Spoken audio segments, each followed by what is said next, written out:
ఈరోజైతే పాలకూర, చుక్కకూర పప్పు చేసుకుందాము. దానికోసం హాఫ్ పాలకూర కట్ట, చుక్కకూర కట్ట హాఫ్ తీసుకొని పచ్చిమిర్చి, టొమాటో నేను 2 గ్లాసెస్ కప్పు పప్పు చేస్తున్నాను.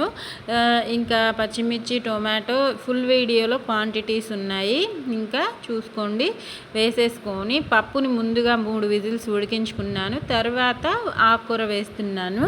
ఆకుకూరతో పాటు చింతపండు 1 స్పూన్ అంత వేసుకుంటున్నాను. చింతపండు, ఉల్లిపాయ బద్దలుగా చేసి ఈ టైంలోనే వేసుకుంటున్నాను. వేసేసుకొని ఒక 2 విజిల్స్ ఉడికించేసుకుందాము. మొత్తం టోటల్గా 5 విజిల్స్ అన్నమాట. చక్కగా ఉడికిపోయిన తర్వాత తీసేసుకొని పప్పులో తగినంత ఉప్పు వేసుకొని రుబ్బి పక్కన ఉంచేసుకొని తాలింపుని కూడా ఫ్రై చేసేసుకొని మిక్స్ చేసేసుకుందాం. ఫుల్ వీడియో ఉంది, చూసి మీకు ఎలా కావాలో చేసుకోండి. నా పప్పు అయితే సూపర్గా ఉంది. నచ్చితే లైక్ చేయండి. Bye friends.